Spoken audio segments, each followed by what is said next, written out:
নিত্যানন্দ জয় অদ্বৈত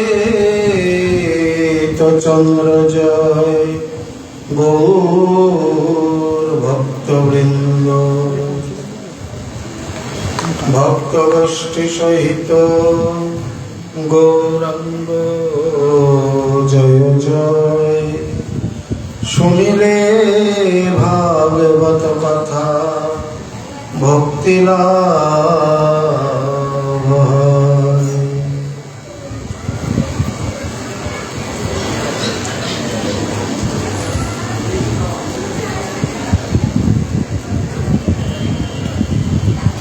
গায়ন্ত প্রিয় কর্মাণি হৃদয়ন্তশ্চ গত হ্রিয়ঃ তস্য সংস্মৃত সংস্মৃত্য জানে কৈশোরবাল্যয়োঃ।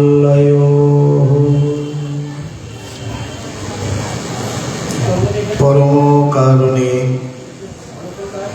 শ্রী শ্রী কৃষ্ণদ্বৈপায়ন বেদব্যাস তদীয় অমর মহাগ্রন্থ সর্ববেদান্ত সার শ্রী শ্রী পুরাণ চক্রবর্তী শ্রী শ্রীমদ্ ভাগবত মহাপুরাণে দশম স্কন্ধে ৪৭তম অধ্যায়ে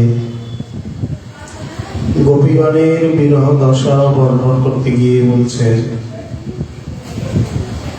গায়ন্ত প্রিয় কর্মাণি হৃদয়ন্তশ্চ গত হ্রিয়ঃ তস্য সংস্মৃত্য সংস্মৃত্য জানে কৈশোরবাল্যয়োঃ। শ্রীকৃষ্ণের বাল্য এবং কৈশোর লীলাকে গান করতে করতে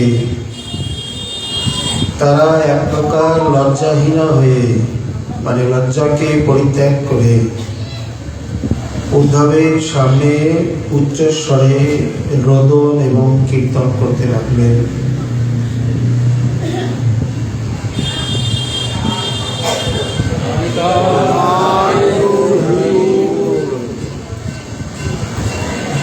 এই শ্লোকের এই ব্যাখ্যা মাধুরী প্রসঙ্গে আমরা গতকাল যে রূপে শ্রী উদ্ধব মহাশয় গোপীগণের নিকটে কুঞ্জপথে এসে উপস্থিত হন এবং যেভাবে শ্রী গোপীগণ তাদের মনোভাবকে ব্যক্ত করেছেন, সেই প্রসঙ্গে আমরা সামান্যত দিগদর্শন করে এসেছি মাত্র। শ্রী উদ্ধব মহাশয় দেখলেন এটি কুঞ্জের কথা, কুঞ্জেতে কতগুলি মৃতপ্রায় মূর্তি, রমণী মূর্তি, তারা শরীর পরিত্যাগের জন্য সমস্ত কিছুকে সমস্ত প্রকার ত্যক্ত লৌকিকা ত্যক্ত দৈহিকাশ্চ সমস্ত প্রকারের লৌকিকতাকে এবং দেহ ধর্মকে ত্যাগ করে যেন অবস্থান করছেন। শুধু তাই নয়, তাদের সেই প্রবল বিরহ বাষ্পের সামান্যতম একটু আভাস দিয়েছিলেন উদ্ধবকে। কারণ উদ্ধব সন্দেশের অন্যতম মুখ্য অভিপ্রায় হল গোপীগণকে জগতে সুপ্রতিষ্ঠিত করা। কিভাবে করবেন, কি দিয়ে করবেন,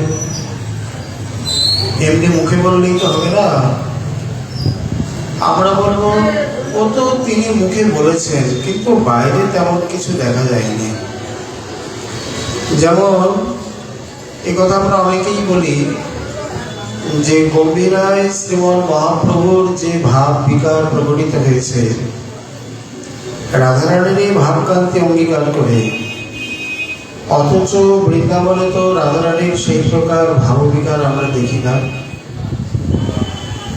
মানে আমাদের সামনে সেই বর্ণন নেই, বা গৌর স্বরূপে তার একটু বিশেষ বৈশিষ্ট্য, এই কারণে। অতএব এখানেও সেই কথা বলছেন, একেবারে যদি কিছু না থাকে, না দেখানো হয়, তাহলে মানুষও মানতে চায় না, জগতের জীবও মানবে না। এই জন্যে উদ্ধবের দ্বারা বা উদ্ধবরূপী মন্থন দণ্ড দিয়ে গোপীরূপী বিরহ সাগরকে মন্থন করে আজ বাইরে জগতে যা প্রকাশিত হয়েছে তাই হচ্ছে উদ্ধব সন্দেশ। আগে গিয়ে যা বলবেন, বিরহেন মহাভাগা মহান মে অনুগ্রহ কৃত। এই মহাভাগ্যবতীগণ বিরহে পড়ে আমাকে আজ এই প্রকার কৃতকৃতার্থ করেছেন। সেই বিরহ বাষ্পের সামান্যতম একটু উচ্ছ্বাস, নিরুপাধিক প্রেম কাকে বলে, বা সেই নিরুপাধিক প্রেমের সামান্যতম দিগদর্শন তিনি করেছিলেন। আগে গিয়ে যখন ভ্রমর গীতে চিত্রজল্পে 10টি দশা বর্ণন করবেন, মনে হবে যেন রাধারানী বুদ্ধিপূর্বক এই কথাগুলো বলছেন। আসলে তা নয়, বিরহ সাগর থেকে আপনা আপনি স্বতঃস্ফূর্তভাবে সেই বিরহ উদ্গারগুলো বেরিয়ে এসছে, এগুলো বুদ্ধিপূর্বক নয়। গোপীগঞ্জ যে প্রশ্ন করেছেন, যেমন বিধিঝড় তপধন রসশূন্য তার মন, নাহি জানে যজ্ঞ সৃজন, যে দেখিবে কৃষ্ণানন তারে করে দিনায়ন, বিধি হইয়া হেন অবিচার, মোর যদি বল ধরে কোটি নেত্র তারে করে, তবে জানি যজ্ঞ সৃষ্টি তার। অতৃপ্ত হইয়া করে বিধিরে নিন্দন। কেন বিধাতাকে নিন্দন করছেন কেন? এখানে তাদের সামান্য মানবী বা গোপী বুদ্ধি, তারাও মনে করছেন বিধাতা আর 5 জনের মতো আমাদেরকে তৈরি করেছেন, এই জন্য বিধাতাকে দোষারোপ করছেন। মুখ্যত গোপীগণকে তো বিধাতা তৈরি করেনি, কিন্তু সেই জ্ঞান এখানে নেই লীলাকে, থাকলে তো লীলাই হবে না। তেমনি এখানেও সাধারণ গোপী ভাবে গোপী বুদ্ধিতেই বলছেন, যেই জগতে প্রেমের যেখানে স্বার্থ রয়েছে, যেখানে ভালোবাসা দেখা যায় অথচ ভালোবাসা নয়, স্বার্থেতে ভরা, সেই সকল প্রেমে ভাঙন বা ক্ষণভঙ্গুরতা, দুদিনেই সম্পর্ক শেষ, এগুলো হতে পারে। কিন্তু আমাদের এই ভাবের মধ্যে কোনোদিন স্বপ্নেও বিন্দুমাত্র কোনো প্রকার কোনো স্বার্থ, উদ্দেশ্য, হেতু ইত্যাদি কিছুই ছিল না। তাহলে আমাদের প্রেমের মধ্যে কেন এই ভাঙন এলো? কেন এই প্রকার এই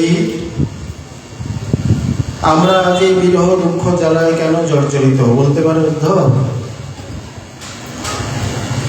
শ্রী যোগমায়া বা শ্রী ভগবান একসঙ্গে দেখিয়ে দিচ্ছেন, তুমি যত বড় পণ্ডিত হও, যত বড় শাস্ত্রজ্ঞ, যুক্তিবাদী, তর্কবাদী, তর্করত্ন যাই হও না কেন, প্রেমের রাজ্যের অনুভব, জ্ঞান, উপলব্ধি না থাকলে প্রেমিককে সান্ত্বনা দেওয়া যে কত বড় দুষ্কর কঠিন কাজ উদ্ধব পদে পদে অনুভব করছে। যেখানে বিন্দুমাত্র কোনো নন্দবাবা বা মা যশোদাকে কাউ তো কিছু বলেছেন, এখানে তার শ্রীমুখে একটি বাক্য পর্যন্ত সরেনি, কোনো শব্দই উচ্চারণ করতে হবে, কারণ বলার মতো সেরকম কিছু ছিল না। অতএব এই রূপে তারা বর্ণন করতে করতে এমনভাবে ভাববিভাবিতা হয়ে পড়েন, উদ্ধবের সামনে সমস্ত প্রকারের লৌকিকতা, লজ্জা আদি পরিত্যাগ করে তার বাল্যস এবং কৈশোর স্মৃতিকে রোমন্থন করতে করতে তারা সেই সকল গান করতে লাগলেন।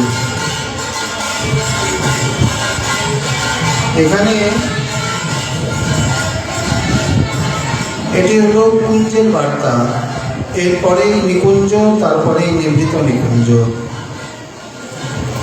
উদ্ধবকে নিয়ে গোপীগণই কোথায় ধীরে ধীরে নিকুঞ্জ পার হয়ে একেবারে নিভৃত নিকুঞ্জে গেলেন। প্রতিটা পদক্ষেপে শিক্ষা। নিভৃত নিকুঞ্জে কে নিয়ে যাবে? আমার সাধন, আমার ভজন, আমার সিদ্ধি, ওগুলোকে দূরে রাখো। প্রভু লোকনাথ কবে সঙ্গে লয়ে যাবে, শ্রীরূপের পাদ পদ্মে মোরে সমর্পিবে।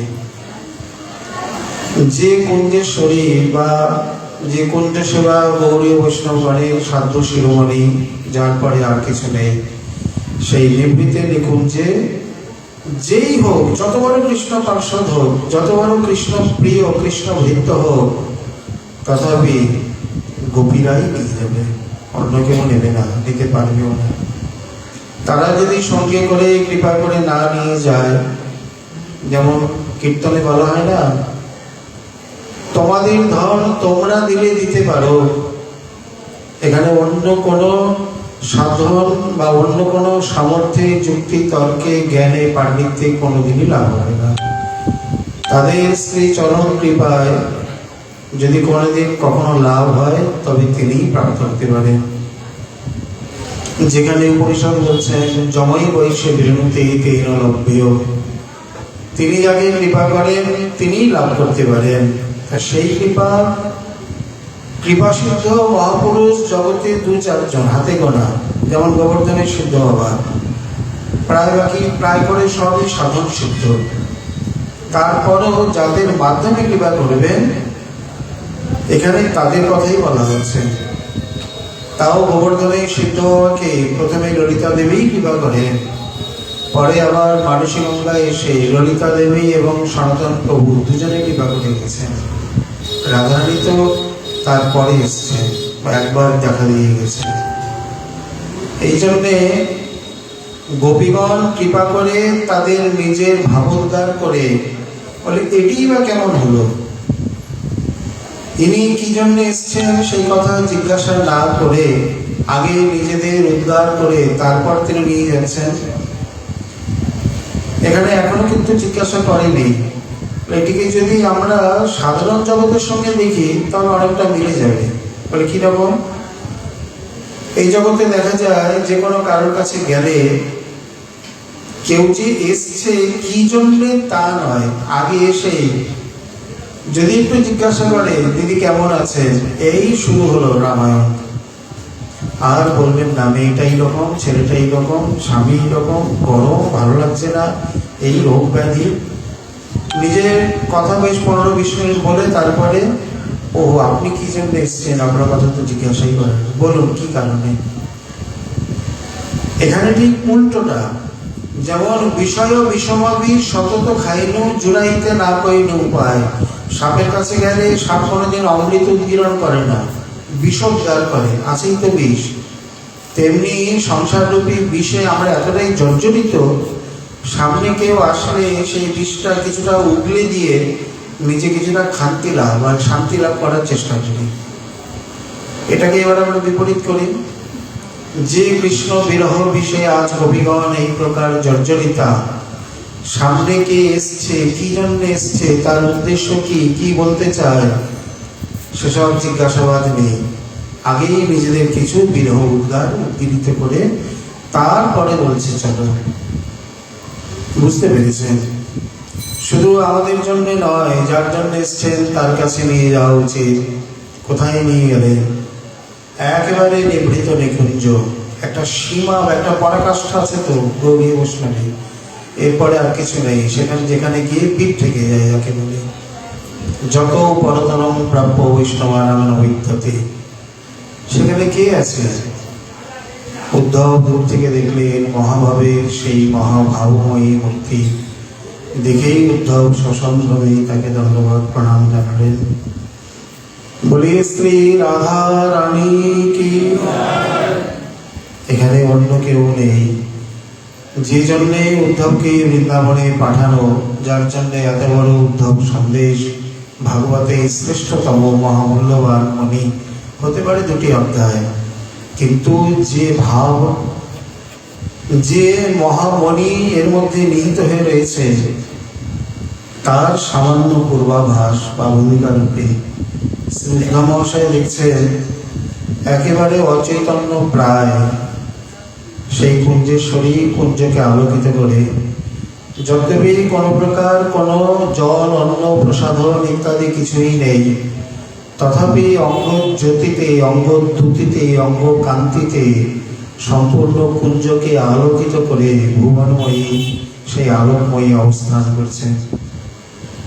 উদ্ধব মহাশয়ের প্রেমের মূর্তি কোনোদিন দেখি নাই, সম্মুখে দেখি আজ।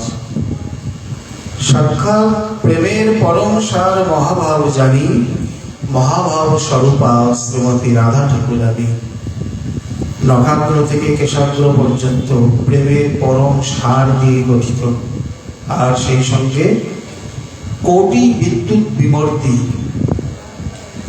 শ্রী হরিদাস দাসজি আমাদের একটা সুন্দর দিক দর্শন করে গেছেন। যখন শ্রী রাধারানী গোবর্ধনের সিদ্ধকে কৃপা করলেন দমন বনে, ললিতা দেবীর প্রসাদ দিয়ে গেছেন, কিন্তু সেই রহস্য জানবার জন্য তিনি অভুক্ত হয়েছিলেন। শেষে গিয়ে স্বয়ং সেই প্রেমময়ী এলেন। এখানে হরিদাসজি লিখছে কোটি বিদ্যুৎ বিমূর্তি কান্তি, পুরো বন আলোকিত। ভগবত রূপমাধুরী এমন কোটি কোটি সূর্যের ন্যায়, কিন্তু চোখ ঝলসে যায় না। কোটি কোটি চন্দ্রের ন্যায়, তাই বলে ঠান্ডাতে কাঁথা কম্বল গায়ে দিতে হয় না।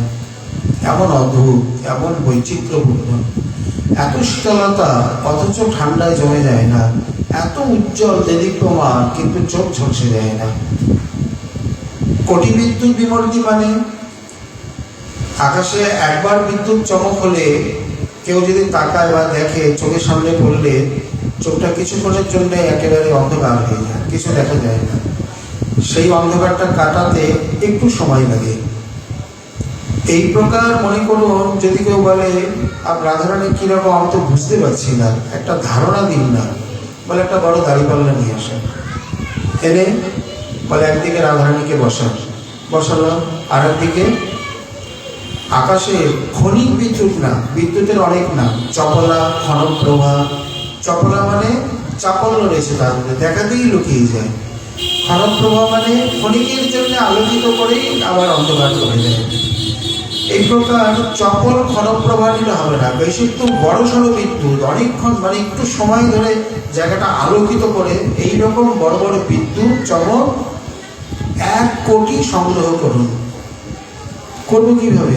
বলে যেভাবে যদি পারে, একটা একটা করে এনে তরাজুর আর এক পাল্লায় রাখুন। কোটি বলতে এখানে যেমন অসংখ্য হয়, কোটি বলতে আবার যদি আমরা 1 কোটিই ধরি, তাও তো কম নয়। একটা একটা করে বড় বড় ক্ষণপ্রভাকে এনে পাল্লায় রাখুন, তাহলে কি হবে? 1টা, 2টো, 3টে, 10টা, 20টা, 100, 1000, লক্ষ, এইভাবে যখন জায়গাটা পুরো বিদ্যুতের সমারোহ হয়ে যাবে। এইভাবে একদিকে কোটি বিদ্যুৎ, আর একদিকে স্বয়ং সেই প্রভাময়ী। কার কান্তি বেশি উচ্ছ্বসিত হবে? লাবণ্যময়ী কে হবে? মানে কোটি বিদ্যুতের কান্তিকে বিবর্ধন করছে যার কান্তি, তিনি হলেন কোটি বিদ্যুৎ বিবর্তী শ্রী রাধা। এবার কিছু বোঝা গেল? কিছু না, ধারণাই গেল। এগুলো শুধু ভাবনার বিষয়। কোনোদিন যদি কৃপা করে স্ফুরণে আসে, তবে তা নাহলে বলে এগুলো দিক দর্শন করে বর্ণনা দিয়ে ঠিক বোঝানো যায় না। সবকিছু বোঝাবার বিষয় নয়। এই প্রকার কোটি বিদ্যুৎ বিমর্দি কান্তি শ্যামহারা মানে ফণিহারা, সেই ফণি মণিহারা ফণি আজ যেন তথাপি ঠিক সেইভাবেই রয়েছে। শ্যামমণি নেই, কিন্তু কান্তি তার কোনো মতেই কমেনি। উদ্ধব মহাশয় দূর থেকে দেখলেন যে কুঞ্জেশ্বরী কুঞ্জকে আলোকিত করে অবস্থান করছে।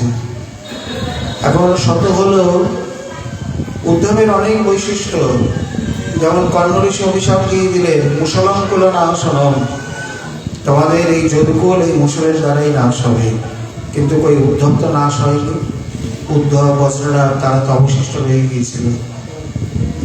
উদ্ধব পুরুষ হয়েও পরপুরুষ নয়, উদ্ধব যাদব মানে হয়েও তার বিনাশ হয়নি।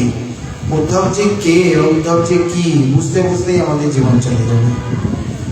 কারণ স্বপ্নবিলাসে আমরা যা দেখি, রাধারানী নিজে বলছেন, দেখি প্রাণরা এই বৃন্দাবনে এই বৃন্দাবনে কত চতুরানন, পঞ্চানন, ষড়ানন, দশানন, শতানন, আনন মানে মুখ, চতুর্বদন, পঞ্চবদন, ষড়বদন, দশবদন, কতজন এসছে, কারোর সামর্থ্য হয়নি আমার সামনে দাঁড়ায়, আমার সামনে এসে উপস্থিত হয়। কোন পুরুষের ব্রহ্মাণ্ডে কারোর সামর্থ্য নেই, এমনকি কৃষ্ণের নারায়ণ স্বরূপেরও নেই। এই যে পেটাগ্রাম, ইনি বৃন্দাবন থেকে যখন রাতে আমার দন্তবক্রকে বধের সময় যখন এসেছিলেন, এখানে এসে বসন্ত রাস করেন গোবর্ধনের তটে করে, এই পেটাগ্রামের কাছে চতুর্ভুজ নারায়ণ হয়ে উনি তাদের পরীক্ষা করছিলেন। গোপীকান্তে এসে হে নম নারায়ণ করাও দর্শন বলে চলে গেলেন, কিন্তু রাধারানীর সামনে বিশুদ্ধ মাধুর্য মূর্তি ছাড়া ঐশ্বর্যের মূর্তিকে প্রকট করতে পারলেন না। তাড়াতাড়ি দুটো হাত পেটের মধ্যে প্রবেশ করিয়ে তিনি দ্বিভুজ মুরলীধর হয়ে রইলেন, যার জন্যে গ্রামের নাম হয়ে গেল পেঠাগ্রাম। এই হেন স্বরূপের সামর্থ্য নেই, তার সামনে দাঁড়ায় উপস্থিত হয়। আজ উদ্ধব কি করে এলো? এখানেই বুঝতে হবে উদ্ধবের প্রতি কতখানি ভগবত কৃপা। এবং শ্রী সনাতন প্রভু বৃহৎ ভাগবতামৃত এই জন্যই প্রকাশ করেছেন, অনন্তগণী ব্রহ্মাণ্ডে কৃষ্ণ কৃপাপাত্রগণের মধ্যে গোপীগণের পরেই উদ্ধবের স্থান, যার জন্যই উদ্ধবের এতখানি সামর্থ্য, অধিকার বা সৌভাগ্য লাভ হয়েছে। আজ তিনি সরাসরি সেই স্থানে উপস্থিত। এটি কিসের ফল? কৃষ্ণ সেবারই ফল। আবাল্য তিনি কৃষ্ণ প্রিয়, কৃষ্ণ সেবক, কৃষ্ণ ভক্ত। সেই ভক্তি যাদের করতে করতে আজ এত বড় সৌভাগ্য লাভ করেছেন। এই স্থানে তিনি দেখছেন কিছু কবি তো তাকে নিয়ে আসলো, আর ললিতাদি সখীগণ এক এক মহাজন এক একভাবে আস্বাদন করেছেন। অষ্টসখী বা প্রিয়নাম সখীগণ তাকে পরিবেশন করে আছেন।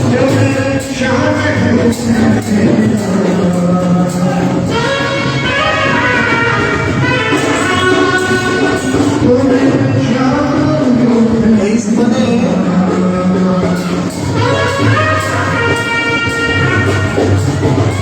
অন্যান্য যত সখীবৃন্দ রয়েছে তারা সকল রাধারানীকে, রায়ধনীকে বেষ্টন করে রয়েছে। উদ্ধবের সঙ্গে উদ্ধব কেবল দূর থেকে দেখে তিনি তার অন্তরে শ্রদ্ধার্ঘ নিবেদন করেছেন, আর সখীগণ এক এক প্রকারের সান্ত্বনা দিচ্ছেন। উদ্ধব শুনছেন কি প্রকারে? বিশ্লেষ জন্নাথ জ্বরহ, এ জগতে জ্বর কাকে বলে?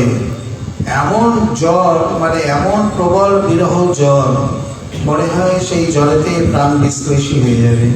অতিরিক্ত জ্বর হলে যেমন মাথায় রক্ত উঠে সে প্রাণী মারা যায়, এমনভাবে কখনো কম্প, এমনভাবে জ্বরের মধ্যে জড়িত বলে মনে হচ্ছে যেন প্রাণ বিশ্লেষণ হয়ে যায়। গোপীগণ সখীগণ কোনো মতে তাকে সান্ত্বনা দিচ্ছেন।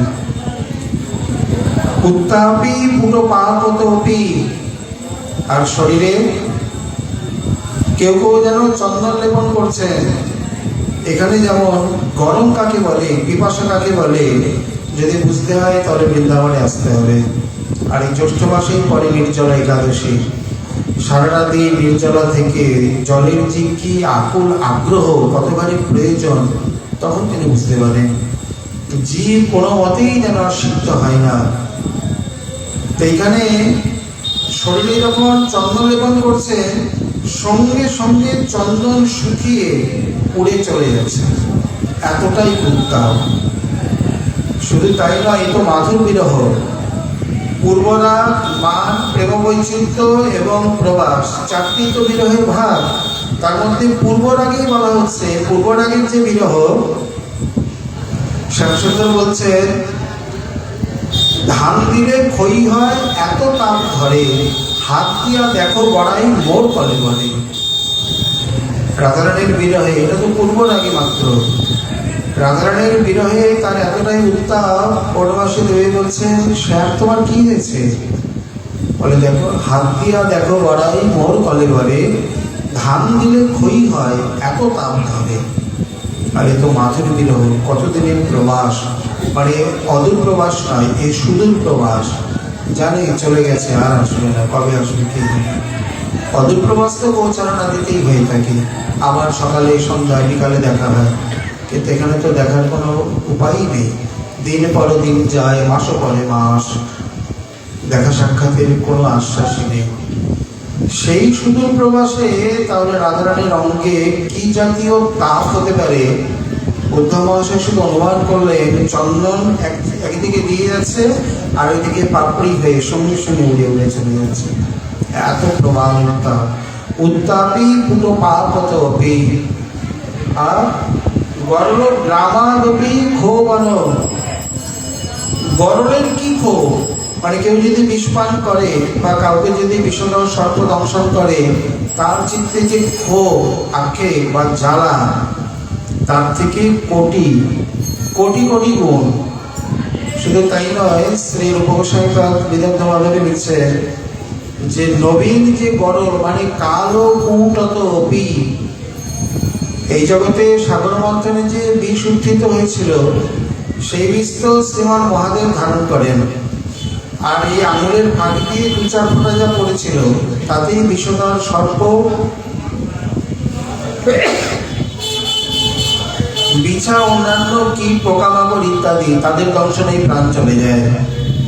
এই প্রকার নবীন গরল কালো কূটত অপি, সেই প্রকার নবীন যে কালকূট বিষ, তার থেকেও আরো কোটি গুণ অধিক জ্বালা এবং ক্ষোভকারী। সেই কথাই বলছেন, গরল গ্রামাদপি ক্ষোভান। গ্রাম বলতে এখানে সমূহ, গরল গ্রাম মানে অনেক বীজ যদি এখানে একত্রিত হয়, তার থেকে যে ক্ষোভ, জ্বালা বা উত্তাপ ইত্যাদি উত্থিত হয়, তার থেকেও কোটি কোটি গুণ অধিক। দম্ভলাদপি দুঃসহ।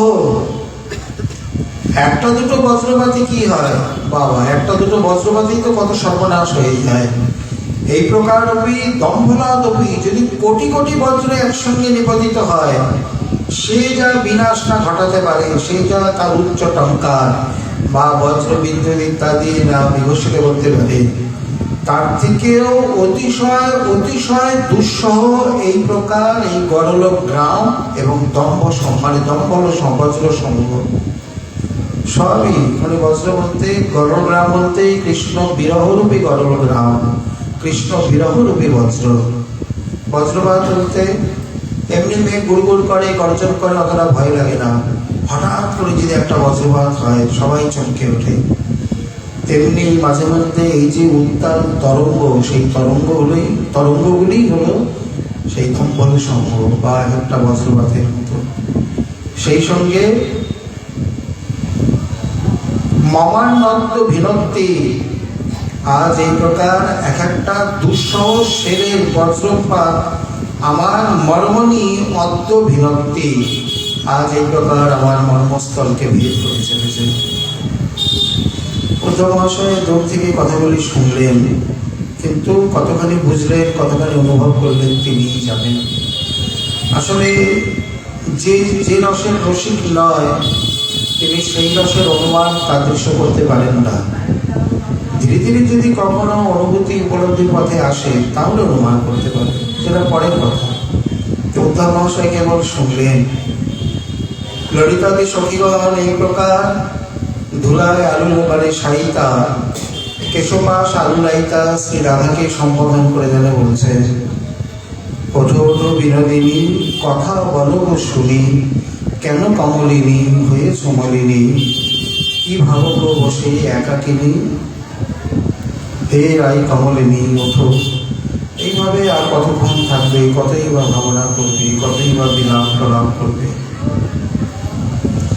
রাধারানী যেন ক্ষীণ স্বরে বলছেন, এসো সবে মৌর প্রিয় নরম সহচরী, বধূ তো এলো না ব্রজে, বলো কি আচরি কি আচরি, যার জন্য আজ এত কিছু সে তো এলো না, কি করি বলতে পারো। মরি হায় কি হলো, সই কি করি বল, বিচার করি বল, ছিল যার বলেতে আমার করি বল, ও সে হরি বল কে বল কে হরিল। অপূর্ব অনবদ্য ভাষা, অমর কবি শ্রীকৃষ্ণ কমল গোস্বামী। তিনি লিখছেন, মরি হায় কি হলো, সই কি করি বল, বিচার করি বল। এত শব্দালঙ্কার প্রয়োগ করেছেন। আজ আমার কি দশা, কি করি তোরা বলতো। সই কি করি বল, বিচার করি বল। আমি কি করব, তোরা বিচার করে বল। ছিল যার বলেতে বল, আমার করি বল। এক করি মানে কি করব বল, আর এক করি বল মানে হস্তি বল। করি মানে হাতি। যার বলেতে আমার মধ্যে করি বলের মতো বল ছিল। আমি কাউকে কোনোদিন গণ্য করিনি, না শাশুড়ি, না ননদিনী, না লোক, না জিও পরকাল, না পিতৃকুল, না প্রতিকূল। আর ও সে হরি বলকে হরিল, সেই হরি বল। এখানে করি বল বলতে হস্তি বল, আর করি বল বলতে সিংহ বল। না, করি বল বলতে হস্তি বল, আর হরি বল বলতে সিংহ বল। কারণ হরি মানে বানর, হরি মানে সিংহ, হরি মানে হরি। হরি শব্দের অনেক অর্থ। তাহলে প্রথমে বলছেন ছিল যার বলেতে আমার করি বল, মানে যার বলেতে আমি হস্তিনীর মতো বলশালী ছিলাম। ও সে হরি বলকে হরিল, সেই সিংহ বলকে কে হরণ করলো বল দেখি। আজ আমি দুর্বলায় নির্বলা হয়ে পড়েছি, আমার সে বল নেই। মনসাদ না পুরিতে শ্যাম গেল মধু পুরিতে, তরিতে আশা দিয়ে প্রাণ সজনী গো। প্রাণ রল তার আশাবদ্ধ, কিন্তু হলো না তার আশা বন্ধ। বুঝি কার আশাবদ্ধ হয়ে প্রাণ সজনী গো। আমার মনসাদ পূর্ণ হতে না হতেই তিনি মধুপুরে চলে গেলেন। ছিল একটা বড় আশাবদ্ধ, কারণ তিনি আসবেন এই কথাতে, কিন্তু হলো না, আশা তার বন্ধ হয়ে গেল। না জানি কার আশাবদ্ধ হয়ে তার আশা বন্ধ হলো। এখানে শব্দালঙ্কারগুলো না বুঝলে রসাস্বাদন হবে না। প্রথম কথা বলছেন আমার একটা আশাবন্ধ ছিল যে তিনি আসবেন। আশাবন্ধ সমৎকণ্ঠা নাম গানে সদা রয়েছে, মানে কৃষ্ণ কৃপা করিবেন দৃঢ় করেই জানে, এই ভাবের নাম আশাবন্ধ। আশায় বুক বেঁধে থাকা। আমার বড় আশা ছিল তিনি আসবেন, কিন্তু যখন শুনলাম তিনি আসবেন না, হলো না, মানে তিনি এলো না, হলো তার আশা বন্ধ। একটা তালবেশ্বর, একটা দন্তেশ্বর। আশা বন্ধ মানে আশা করেছিলাম, আর আশা বন্ধ মানে তার আশা বন্ধ হয়ে গেছে, তিনি আর আসতে পারছেন না। না জানি কার আশাবদ্ধ হয়ে, না জানি কার অন্য কারোর আশাতে বদ্ধ হয়ে আজ প্রাণ না এলো প্রাণ সজনী গো। তিনি এলেন না, আমাদেরকে আশা বন্ধ অবস্থা থেকে আশা হত করলেন। সনব বিশাখীকে মন বিনে দুঃখের সাথীকে, সেবিয়ে কল্প সাখীকে কল্পনা আমার অল্প না পড়িল। বলে তার মানে প্রাণের সখী বিশাখে শোনো, মন বিনে দুঃখের সাথীকে, কারণ দুঃখের সুখ মনে সুখ ভোগ করে, মনে দুঃখ ভোগ করে। বাস্তবিক মন বিনে দুঃখের সাথী কেউ নেই। সেবিয়ে কল্প সাখীকে, কল্প সাখী মানে কল্পবৃক্ষ, কল্পবৃক্ষের সেবা করে সকলের মনোবাসনা পূরণ হয়। কিন্তু দেখো, কল্পনা আমার অল্প না করিল। কিন্তু সেই কল্পবৃক্ষকে বৃন্দাবনে বসে থেকেও, কল্পবৃক্ষের সেবা করেও আমার বিন্দুমাত্র কল্পনাও পরিপূর্ণ হল না। মনের দুঃখ আর কানে বলি। এইরূপে উদ্ধব মহাশয় লিখছে, সখীগণকে লক্ষ্য করে তিনি একের পর এক তার ভাবোদ্ধার করেই চলেছেন। শোনো শোনো প্রাণ সখী মোর দুঃখের নিদান, প্রাণনাদ গেল তবু নাহি যায় প্রাণ। এতক্ষণ তো তিনি মনে তার অবস্থা বর্ণন করছিলেন। এইবার বলছেন আমার প্রাণ কি জন্য রয়ে গেল আমি নিজেই বুঝতে পারছি না। নিজেই যেন বলছে আমার প্রাণনাদ চলে গেছে, তথাপি প্রাণটা কেন যায়নি। সেই ভাবোদ্গার করতে গিয়ে বলছেন, শোনো শোনো প্রাণ সখী মোর দুঃখের নিদান, প্রাণনাথ গেল তবু নাহি যায় প্রাণ। ওরে অভাগীর প্রাণ তোরে তাই বলি, শ্রীকৃষ্ণ বিমুখ হয়ে কোন কাজে রলি। নিজেই নিজেকে ধিক্কার দিচ্ছে। ওরে অভাগীর প্রাণ তাই তোরে বলি, শ্রীকৃষ্ণ বিমুখ হয়ে তুই কোন কাজে রলি। এখন এই প্রান্তে কি হবে? প্রাণটা থাকলে নয় সেই প্রাণনাথের সেবা করতাম, সে তো নেই। কুন্তী দেবী তার অন্তর্ধান শুনে চলে গেল, তা তুই কেন গেলি না? তার প্রাণ চলে গেল, অভাগীর প্রাণ গেল না। আমি নিজেকে আর কি বলি, কি কাজ নীলাজ প্রাণ তোরে বলি, এই দুঃখে কি সুখে আমার অন্তরে রলি। ওরে যখন শ্যামরায় গেল মথুরায়, তুই কেন তার সনে নাহি বাহির হলি? ওরে নির্লজ্জ প্রাণ, কি জন্য পড়ে আছিস? যখন শ্যামরায় মথুরায় চলে গেল, তুই তার সঙ্গে কেন গেলি না? কেন এই খাঁচার মধ্যে এই অন্তঃপুরে রয়ে গেলি? কংসারী বিরহে সংসার অসার, প্রশংসা বিরহে থেকে কি সুসার। ত্যাজে সুধা সার, ভুঞ্জে কে বিষ আর, এখন বুঝে সারা সার, সার সার বলি। কংসারী বিরহে সংসার অসার, কৃষ্ণের বিরহে দেহস্মৃতি নাহি যার, সংসার হোক কাহা তার।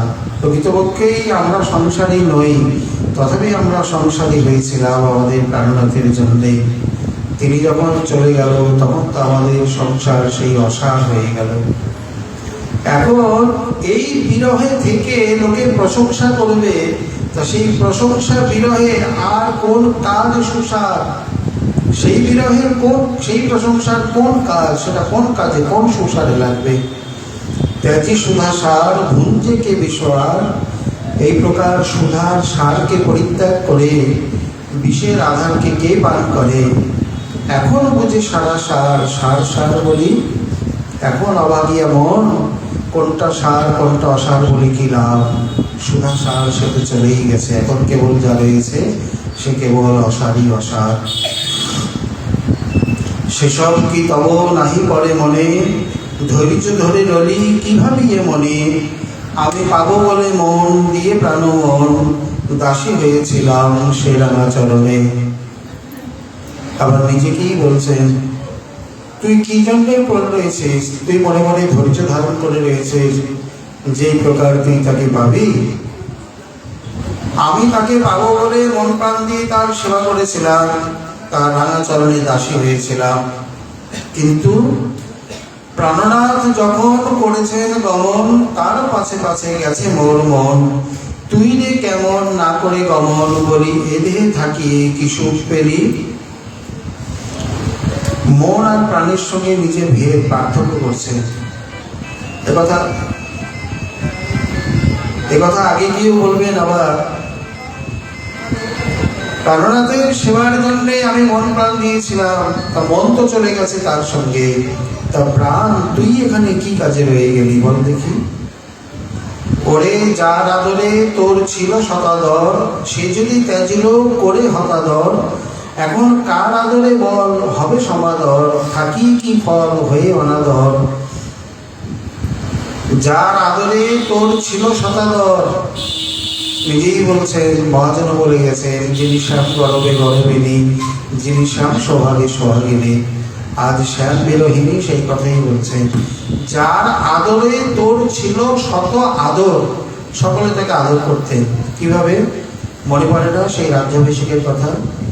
তিনি গিয়ে বললেন, পূর্ণমাসী দেবী আপনি দৈববাণী করুন, এই পূর্ণিমাতেই যে রাধারানীর রাজ্যাভিষেক হবে, এবং সকলে যারা এই অভিষেকে অংশগ্রহণ করবে বা তাকে যারা এই প্রকার ঈশ্বরী বলে মনে করবেন, গ্রহণ করে নেবেন, তাদের জীবনে সর্বত্র প্রকারই কল্যাণ লাভ হবে। বলে এই কথা তো তুমি বলতে পারো। বলে আমি বললে হবে না। বলে কেন? আমি যদি বলি আমার মিত্র শত্রু পক্ষ প্রতিপক্ষ অনেকেই আছে, আমি যদি বলি কেউ গ্রহণ করবে কেউ গ্রহণ করবে না, তুমি যদি অলক্ষ্যে দৈববাণী করো, সকলে এক বাক্যে তাকে স্বীকার করবে। যাও দৈববাণী করো। পরিষ্কার প্রমাণ হয়ে গেল। যার আদরে ছিল তোর শতাদর, তাহলে যার সোহাগী তুই সোহাগিনী, যার গর্ভে গর্বিনী, যার রূপেতে রূপসী, আজ সে যদি ত্যাজিল করে হতাদর, তোকে আদর, তোকে হত করে আহত করে পরিত্যাগ করে যদি চলে গেল, এখন কার আদরে হবে, কার আদরে বল হবে সমাদর? এখন তোকে সব প্রকারে আর কে আদর করবে? কারণ তোকে যে আদর করতো সে তো নেই। থাকিয়ে কি ফল হয়ে অনাদর? তাহলে এই অনাদরের জীবন রেখেই বা প্রাণ পোষণ করেই বা কি লাভ? উদ্ধব মহাশয় ভাবছেন এই কথা নিয়ে কেউ কি নিজেকে কেউ ধিক্কার দিতে পারে? তার জানা ছিল না, তার অনুভূতি ছিল না। যে কালো মানি কোটি প্রাণাধিক, জগতে কি আছে তাহার অধিক, ধিক ধিক হিয়ে কি কাজ রহিয়ে, ওরে এখনো ফাটিয়ে কেননা পড়িলি? যে কালো মানিক আমার কোটি প্রাণাধিক, এমন একটা নাম রেখেছে জগতে কোনোদিন কেউ রাখেনি, রাখবেও না। কালো সোনা নাম রাখে রাধা বিনোদিনী। আচ্ছা, কালো আবার কোনোদিন সোনা হয়? বলে না, কালো হচ্ছে শ্যামের প্রতীক, আর সোনা হচ্ছে এখানে উজ্জ্বলতার প্রতীক। আমার যে উজ্জ্বল শ্যাম, তারই নাম হলো কালো সোনা, কালো মানিক। সেই কথাই বলছেন, যে কালো মানিক কোটি প্রাণাধিক, জগতে কি আছে তাহার অধিক, ধিক ধিক হিয়ে। এবার হৃদয়কে বলছেন বা শরীরকে, হিয়া বলতে এখানে হৃদয় হয়, শরীরও হয়। ধিক ধিক হিয়ে কি কাজ রহিয়ে, ওরে এখনো ফাটিয়ে কেননা পড়িনি? এই শরীরে এই হৃদয়ে ধারণ করে কি লাভ? তুই কেন বিদীর্ণ হলি না, কেন ফেলে চৌচির হলি না? মন দুঃখ কারে কই, কেবা বুঝে সই, কি ছিলাম কি হলাম না জানি আরো কেবা হই। সখী কাহারে কইব ব্যথা, কেবা জানে দুঃখ, তাহারে না দেখিয়া মোর ফাটে মনোবুক। না জানি আগে কি ছিলাম, আর কি হয়েছে, আগে কি আরো কি হব। কাকে এই দুঃখের কথা বলবো জানি না। একের পর এক তিনি বিরাম করেই চলেছেন। এই রূপেতে শ্রী উদ্ধব মহাশয়, ওই যে তিনি বলেছিলেন যে দূর থেকে সাগর দেখা, সাগরের তীরে দাঁড়িয়ে সাগর দেখা মানে অনুভব করা, আর সাগরের নেমে সাগর অনুভব করা, তিনের মধ্যে যেমন পার্থক্য।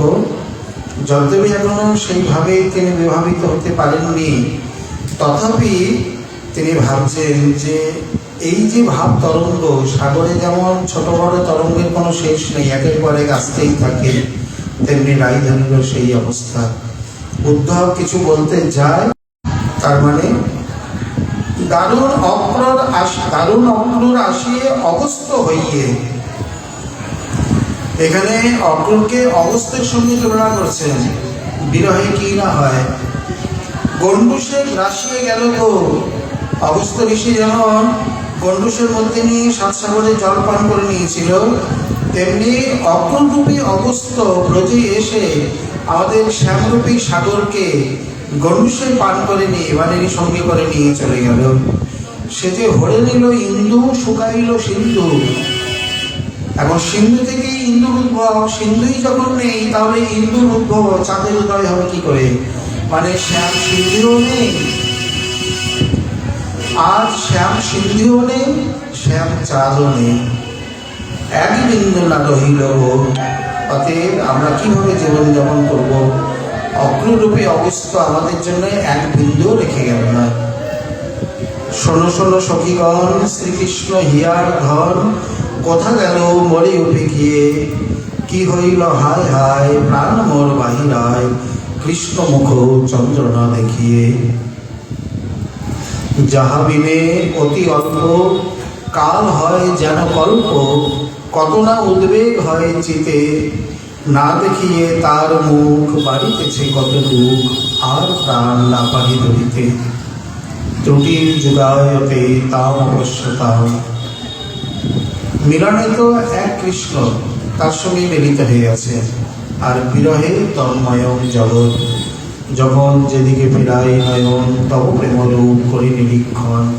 এ বিশ্বভুবন প্রেম নিকেতন, প্রেম লীলাপূর্ণ এই তো ভুবন। যে বিরহে অতি অল্প সময়, কল্প সময় বলে মনে হতো, কত না উদ্বেগ হতো চিতে, আজ তার অভাবে, তার বিরহে এই প্রাণ ধারণ করা ভীষণ দায়। কি করি বল? যদি ছাড়ি গেল সেহ, কি কাজ রাখিয়ে দেহ, মন স্থির করা নাহি যায়। কি করিব, কোথা যাব, কোথা গেলে কৃষ্ণ পাব, সখীগণ বলো না উপায়। একের পর এক বিলাপ করে চলেছেন, কারণ সখীদের সামনে তারাই তো একমাত্র প্রাণের, তাদের সামনে উদ্গার করবেন না, তার কার সামনে করবে। বলছেন, দেখো সখী, বনে আগুন লাগলে সবাই দেখে, কিন্তু মনে আগুন লাগলে কে দেখে? একমাত্র প্রাণনাথ, মনে প্রাণেশ্বর ছাড়া, অন্তর্যামী ছাড়া এই আগুন দেখার, এই অনুভব করার আর কেউ নেই। এই প্রকারে বিলাপ করতে করতে প্রাণের ললিতা বিশাখা এগিয়ে এসে বলছেন, শোনো ধনী, ধৈর্য ধরো ওগো রাজনন্দিনী, এখন কাঁদলে আর কি হবে বিনোদিনী, শখে প্রাণ দিয়ে চিরকাল যাবে কাঁদিয়ে, বলেছিলাম যাই শুনিনি না রাই কান দিয়ে, এখন ফলল তাই সুধাকর ভাই চাঁদ বদনী। তোকে আগে না বলেছিলাম ওই শখের দিকে প্রাণ দিস না, মন দিস না। ও এইরকম, ওকে যে মন দিয়েছে, যে প্রাণ দিয়েছে, তার জীবনেই কেবল, তার ভান্ডারে, তার ঝোলাতে কেবল দুঃখ, জ্বালা, আরতি, হাহাকার, আর এই শ্বাস হয়েছে, আর কিছু থাকে না। এখন এইগুলো কি সান্ত্বনা দেওয়ার সময়? বলে না, এটা সামান্য তো বললেন মাত্র। বলছেন, শোন, তাই বলি বারবার ধৈর্য ধরিবার, নইলে কি এবার প্রাণ হারাবে? হলো যা হবার, চিন্তা কি পাবার, কৃপা পারেবার ঘরে বসে পাবে। তার জন্য বৃথা চিন্তা করো না, চিন্তা করতে করতে কি তুমি তোমার প্রাণ হারাবে? দেখো, সত্যি যদি তাকে পাওয়ার হয়, তাহলে সেই কৃষ্ণ পারাবার তিনি আবার তোমার কাছে আসবে। অতএব তুমি এই প্রকার দুঃখ করো না, চিন্তা করো না, বিলাপ করো না, কারণ তোমার দুঃখেই আমরা দুঃখী, তোমার সুখেই আমরা সুখী। সৌভাগ্য পরবের উদয় হবে যবে, সেই কৃপা সিন্ধু উঠে নেবে তবে, অগরাজ কন্যে হবে প্রেমের বন্যে, এই বৃন্দারণ্যে পুনঃ ভাসাইবে। দিন একদিন সমান কারণ যায় না, 24 ঘন্টা দিন রাত্রি হয় না, আবার দিন হবে, আবার এই বৃন্দারণ্যে সৌভাগ্যের উদয় হবে, আবার প্রেমের বন্যা হবে, তোমার কুঞ্জে, তোমার অরণ্যে তিনি এসে উপস্থিত হবে। সেই রাধা রমন রাই বলে যখন হবে মন, ব্রজে তখনই হবে বধূর আগমন, তাই ভেবে মন স্থির করো কমলিনী। তারা বলছেন, তিনি তো রাধা রমন, তোমার রমন, তিনি গোপী রমন, তিনি রাধা রমন। অতএব যখন রাধা বলে তোমার কথা মনে করে তিনি অস্থির হয়ে পড়বেন, তখন অবশ্যই তিনি বৃন্দারণ্যে ছুটে আসবেন, কারণ তুমি রয়েছো এখানে। অতএব রাধারস সুধানিধির প্রথমেই রয়েছে একটি সুন্দর শ্লোক। সেখানে শ্রী সরস্বতী পাদ নিজের ভ্রান্ত মনকে বলছেন, বৃন্দানি সর্বমহতাম অপহায় দৌরা, হে দুষ্ট মন, অন্যান্য সকল মহাত্মার কথা, বিচার, পূর্বপক্ষ ইত্যাদি সব বাদ দিয়ে তুমি বৃন্দারণ্যে চলে যাও, কারণ রাধা বিধান ইহদিব্য নিধানমস্তি। এই কথাটা মনে রাখলেই হবে, কারণ রাধা বিধানম, অভিধান মানে নাম, রাধা নামে কোনো এক দিব্য নিধি ইহ বৃন্দাবনে অস্তি। যেমন এখানে স্বয়ং কৃষ্ণ তিনি কোনোদিন যাননি, তখন রাধারানী কোনোদিন ছেড়ে যাননি। অতএব এই বৃন্দাবনে তিনি তো রাধারমন, তুমি এখানে বসে আছো, যখন তার রাধা বলে মন হবে উচ্চাটন, তখন তিনি তোমাকে ত্যাগ করে থাকতে পারবে না, অতি অবশ্যই এখানে এসে উপস্থিত হবে, তোমার সৌভাগ্যের উদয় হবে, তুমি সেই দিনের জন্য অপেক্ষা করো। তাই বলি শোনো আমার এই নিবেদন, যদি ছেড়ে গেল প্রাণের প্রিয়জন, তবে আমার ছাড় প্রাণে কি প্রয়োজন। আবার রাধারানী বলছেন, তিনি যদি আমাকে ছেড়ে চলেই যায়, মানে আমার প্রাণ যদি ছেড়েই যায়, তাহলে তিনি এলে পরে আমার আর কি দরকার, তখন আমি সেই প্রাণকে দিয়ে কি করব। অতএব শোন সখী, আমি এই প্রকার এই প্রাণ চাই না, আমার সেই প্রাণ দরকার যে প্রাণ থাকাকালীন আমি আমার প্রাণবধূকে পেয়ে তার সেবায় নিযুক্ত হতে পারবো। ললিতা আবার সখীগণ আবার বলছেন, শোনো শোনো গো রাধিকে, তুই যে মোদের প্রাণাধিকে, তোকে দেখে রেখেছি জীবন, বলিয়ে দারুণ কথা, ব্যথার ওপর দিসনে ব্যথা, বল গো কোথাও যাবে গোপীগণ।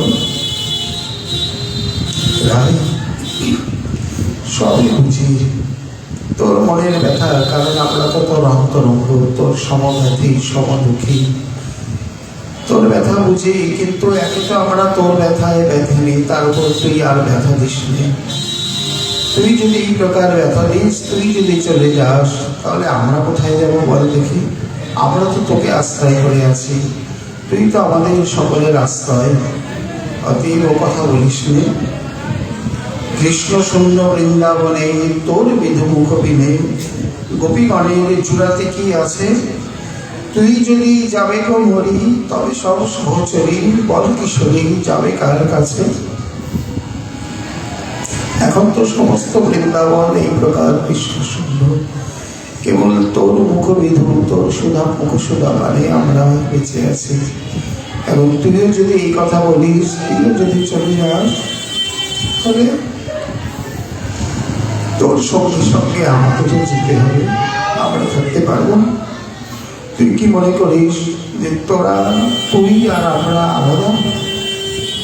এক মন, এক প্রাণ, এক দেহতত্ত্ব, শ্রীমতীর সমাসবে দেহভেদ মাত্র, সেবার সহায় লাগি বহুত প্রকাশ। অতএব ধনী ও কথা বলিস নি। জগতে না তার প্রতি পরবাসেই করে গতি, কোন যুবতী পরানো তেজেছে, ঘোষণা ধ্বনি এত ব্যস্ত, পুনঃ পাবি সে সমস্ত, উদয় অস্ত চিরদিন আছে। বল দেখি কার প্রতি কোন দিন না পর প্রবাসে যায়? কোনো না কোনো পত্নীকে প্রতি প্রবাসের এই দুঃখ ভোগ করতেই হয়। চিরদিন কি উদয় অস্ত, বা চিরদিন কি উদয়, চিরদিন কি অস্ত হয়? কোনোদিন উদয়, কোনোদিন অস্ত। অতএব ও কথা বলিস নে।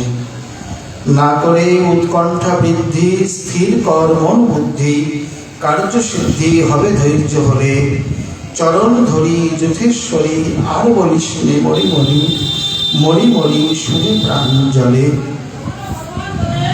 এই কথা আর বলিস না। ওই আমাদের প্রাণেশ্বরী ও আমাদের যথেশ্বরী, তোর চরণ ধরে বলি মরে যাবো, এই কথা আর বলিস না।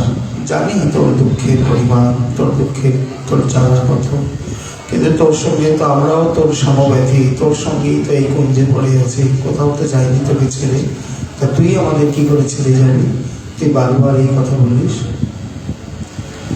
উদ্ধব মহাশয়ের মাথা ঘুরে যাচ্ছে। কোথায় পাণ্ডিত্য, কোথায় শাস্ত্র জ্ঞান? এই রসের অনুভব অনুভূতি না থাকলে, এই যে কত অভিধা বলে জন রস অনুমান, এই অনুভব কাহুকনা পেখ। বাস্তবে কিভাবে দুধ দহন করা হয়, ছানা হয়, তার থেকে ময়দা, চিনি ইত্যাদি মিশ্রিত করে সন্দেশ তৈরি করা হয়, এসব কত শত বর্ণনা দিয়ে কি লাভ? জিহ্বায় কোনোদিন সন্দেশ পড়েছে? বলে না, সন্দেশটা কিরকম সেটা কোনোদিন খেয়ে দেখিনি। বলে তাহলে সব বৃথা তোমার, তুমি শত বর্ণনা করো। অতএব অনুভব কামনা পেয়ে, যতদিন এই অনুভূতি না আসছে, সব বৃথা, সব ব্যর্থ। এইভাবেই তাদের এই বিরহ সাগর, এরপরে আর কিছু নেই, শুধু এই কান্নাই কান্না, ব্রজের ভজন কেবল মধুর, আর কিছু নেই। এখন শুধু এই চিনতে থাকবে। চলুন, শ্রীমদ মহাপ্রভুর কৃপা হলে আবার আমরা আগামীকাল আষাঢ়ী ন্যাসা রাখি। আজই আমাদের উদ্ধব সন্দেশ কথা এখানে বিস্তম্ভ করি। নিতাই গৌর হরি।